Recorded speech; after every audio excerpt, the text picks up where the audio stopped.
this is illegal. I immediately did it on the house across the street that I owned. And I drove by the house and it was gone. And I was like, hey, I didn't know we were tearing it down. And he's like, yeah, I told you that. I know that you've done some home flipping, and you're also one of the top agents here in the market in Central Indiana. And you run a brokerage called Lockstep Realty, and you're at about 20 agents. And so I know I mentioned you're a real estate investor. You're at roughly, I think I saw somewhere about 21 doors. Yeah, 21 doors. I think it's 15 properties or 6 duplexes factored into that. Bought my first home in 2016 or 2015. I can't remember now, but it was a duplex, lived in half, rented the other. Didn't know what I was doing. And got in, by way of the house hack, and then leveraged that over time to, buy my next property in 2018 and another, and shortly after that, and really benefited from 3% interest rates and BRRRR method opportunities. And I remember the first BRRRR method I did, I had 2 single families. I bought one, I had no money left, and I pumped a bunch of money into it, and I BRRRR'd it, and then I got this check back and was like, this is illegal. I immediately did it on the house across the street that I owned, got a bigger check, and was like, oh my gosh, I'll just duplicate this model as many times as I can. Yeah. And when I capped out at the 10 mortgage thing, I learned the hard way about how commercial lending works on residential properties. Yeah. Buying things thinking I'm going to BRRRR them and then getting different money back. So I learned the hard way around that. But we're at 21 doors right now. Our rent roll is close to $40,000 a month. So we do a lot of stuff around Sobro.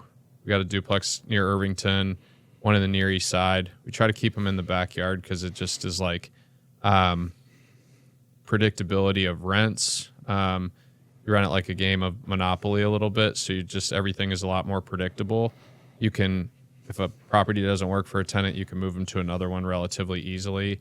And then also, we've been a real estate team that's succeeded at a really high level in metropolitan Indianapolis. So we crush the Washington Township, Marion County area. So it's like we invest in the market. So knowing the market that you go to sell with your clients becomes very simple. Yeah.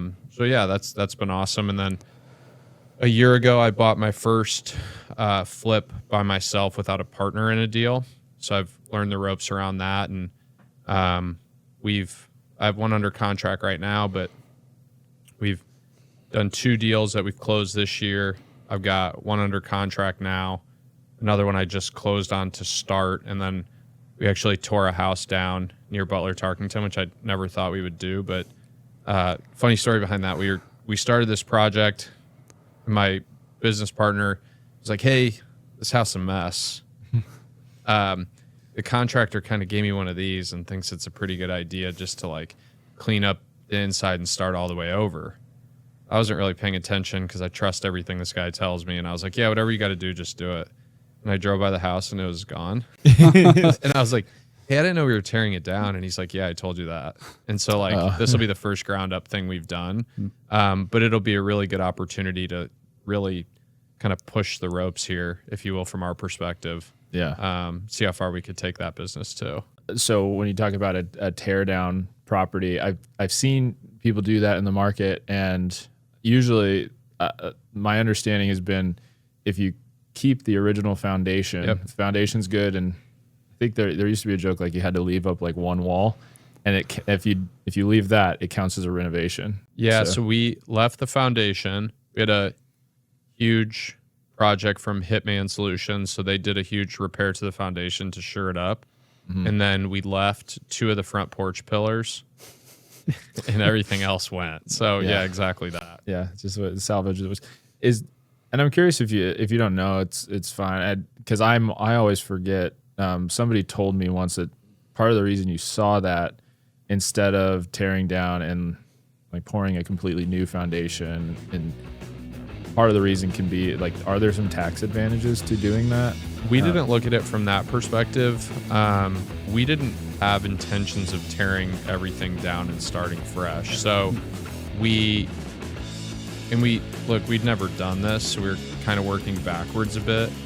We had architectural drawings, fixed the inside of the house. We were going to work within the shell that we had. When they got ready to start, they came to us and were like, there's so many rotted boards. There's so much damage in here. This would be a much cleaner, better project reflective of the brand product you want to put out. We should go this other route. And having known what we know, like, I would draw my drawings with it, like, as the idea of working from totally fresh. You can check out our full library of episodes wherever you get your podcasts.